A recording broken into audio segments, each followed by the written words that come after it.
All right, guys, we're in Manchester. I'm here with Anthony Lionheart Smith as we get ready for UFC 304 this weekend. Lionheart, big fight card, 2 title fights, and a guy in Paddy Pimblett who has an opportunity to make a statement. But first, we got to start with Leon Edwards and Belal Muhammad too. What about this fight has you so intrigued? How spicy they are. Yeah, what happened? It doesn't feel like it should be as serious as it is. You know, when we're in here talking to Belal, and he's very upset that he didn't get the immediate rematch. He's very upset that, you know, it took so long. He thinks Leon is ducking him. He doesn't want to fight him. Whether you believe that or don't believe that, it's very contentious. Like they're passing each other and calling each other names, and that's not typically Leon. He's a very nice, real calm, chill guy. Yeah, he is. Who's improved more, Anthony? Who's improved more from the first fight in the Apex where Leon had Belal hurt very early to the eye poke to today where Leon's fought Colby Covington and Kamaru Usman twice, and Belal Muhammad has gone through Vicente Luque and Gilbert Burns? That's hard to tell because of the style matchup, but I would believe it's probably Leon. Mm-hmm. I think that he's been in harder fights versus better guys. That's no disrespect to the guys that Belal has beaten, but they're not at the level of a Kamaru Usman. I think the Colby fight was a big deal for Leon, not because of the way that he won or what he was trying to prove.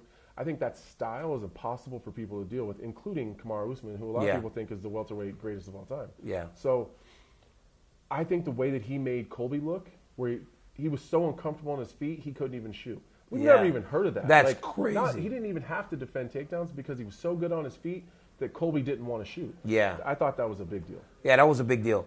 Co-main event. Tom Aspinall, the interim champion, takes on Curtis Blaydes. This fight, 15 seconds is what it took the first time. Tom Aspinall is now the interim champion of the world. Curtis Blaydes just beat Jailton Almeida, who so many expected to be in this position. They match up now for the title.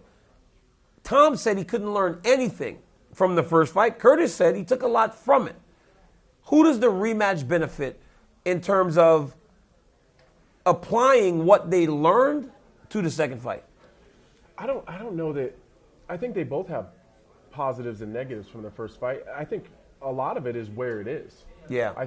That could benefit one of them more than the other, because Tom could have a lot of pressure because he is fighting 20 minutes from his house. There's a lot of pressure on him. There's a lot of people that are expecting him to kind of carry this UK flag. Yeah. Curtis is flying all the way over here. It's at a weird time. And there's a lot of pressure on him. If he doesn't win this fight, he's in a very weird position in his career. It took him a really long time to get here. Yeah. He had to go through some really tough times. He would go on a streak, take a loss. Go on a streak, take a bad loss. Go on a streak. Now he's here. Does he get another chance if he doesn't fulfill this one? Well, it took so long to get here initially. Like, you got to think, when he gets his chance, he has to get it done. It's so weird to me, though, how much has flipped since then. Because if I'm remembering correctly, the first time they were scheduled to fight, Curtis was the guy that was favored to win. Mm-hmm. Tom Aspinall now is a massive favorite. Not massive, but minus 300 to beat Curtis Blaydes. That's a big favorite.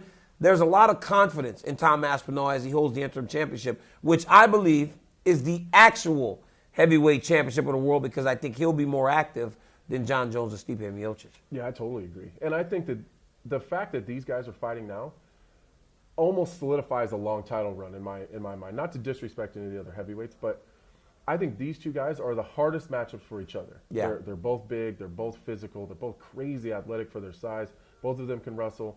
And when Curtis Blaydes wants to, he has some crispy He has good striking. He's got good striking. Now, he doesn't always necessarily believe in it. At least that's my opinion from the outside. It shows a lot. When he's uncomfortable on the feet, it shows because he reaches, right. He kind of overthrows. But when he's comfortable, crispy. He's crispy. Like I'm trying to remember the kid in Cleveland. Oh, bink, bink, the dude. That was nasty. It was nasty. That was nasty. I think that Curtis beats Aspinall, I think he kind of cruises for a little bit. And if Aspinall beats Curtis, he absolutely cruises for a little bit. Really quickly, Paddy Pimblett, how much do we learn about him this weekend as he takes on King Green? Well, we learn a lot, and you know, I've been very critical analytically about Paddy Pimblett, that maybe we've seen his ceiling and where he is. And he says that's not true, but we're absolutely going to find out, because he's kind of been floating around this middle ground where the lower level guys, he's going to kind of walk through them just out of pure aggressiveness and his willingness to engage in a firefight. And he's just meaner and nastier for some of these lower level guys. The mid-tier guys, the Jared Gordon fight, I think we've seen a lot about him.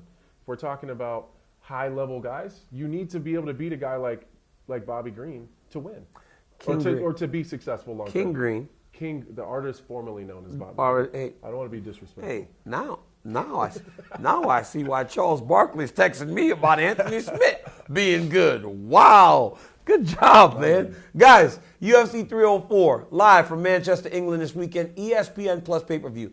Hit that buy button. Do it right now. You do not want to miss it as Tom Aspinall takes on Curtis Blaydes, and Leon Edwards once again defends the welterweight championship, this time against Belal Muhammad.